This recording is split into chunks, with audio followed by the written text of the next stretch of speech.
Au niveau du club, on souhaitait créer un événement en 2018 parce que c'était le 90e anniversaire du Royal Photo Club Montois. Donc il y avait deux événements majeurs cette année-là. On a rencontré l'échevine de la culture pour lui parler de l'idée de créer ce projet. Et très vite, Sabine Moucheron nous a parlé de cette collaboration avec le pôle muséal, de travailler avec les œuvres des collections de l'Artothèque. Et donc voilà, il a fallu aller découvrir cela. On a été à l'Artothèque en une visite guidée par Michel de Rémaker. Dans un premier temps, on a fait toute la visite de l'Artothèque. Certains ont eu un coup de cœur dès le départ. D'autres ont eu besoin d'un peu plus de réflexion.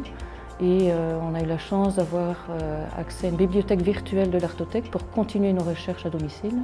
Et petit à petit, trouver l'œuvre qui pourrait nous inspirer et nous permettre de créer un travail photographique à partir de cette œuvre. Et carte blanche à chaque photographe, voilà, c'était vraiment lui donner l'opportunité de laisser libre cours à sa créativité et de s'inspirer d'une œuvre, que ce soit une peinture, une sculpture ou tout à fait autre chose qui se trouve à l'Artothèque. Le premier contact avec la peinture ne s'est pas fait à l'Artothèque, ça s'est fait de manière virtuelle, donc dans la bibliothèque virtuelle de l'Artothèque. J'avais fait une première sélection et très vite mon regard était capté par cette peinture.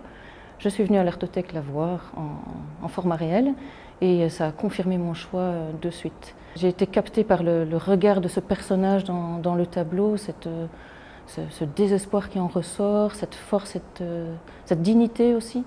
Et voilà, ça m'a de suite fortement émue. Ce tableau, au niveau du ressenti, j'y voyais énormément de désespoir. Le tableau est assez sombre, il y a les tons noirs, il y a les tons rouges aussi qui expriment de la souffrance. Il y a aussi un endroit où il y a plus de lumière qui exprime aussi l'espoir. Et donc tout ce ressenti me donnait vraiment envie de travailler avec des personnes qui étaient aussi en souffrance mentale. Et c'est comme ça que j'ai pris contact avec différents centres psychiatriques et j'ai été mis en contact avec un atelier multimédia. Et c'est comme ça que j'ai présenté ce projet aux participants de cet atelier et trois ont accepté de travailler avec moi sur ce projet. Il y a eu plusieurs rencontres. La première, on a travaillé sur le ressenti par rapport à l'œuvre et voir comment ils souhaitaient exprimer ce ressenti en images. Puis on s'est revus pour la prise de vue.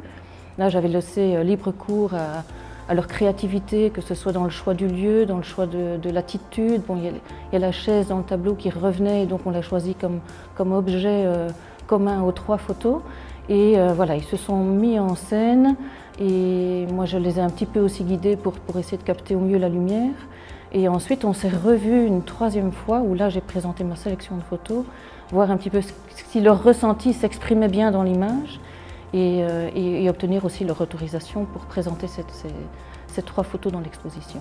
La photographie pour moi c'est avant tout une rencontre humaine et là c'était une rencontre très émouvante parce que ces personnes, au niveau de leur ressenti, il y avait beaucoup de compassion pour ce personnage dans la peinture parce qu'ils ressentaient très très fort ce désespoir parce qu'ils le vivent eux-mêmes en fait.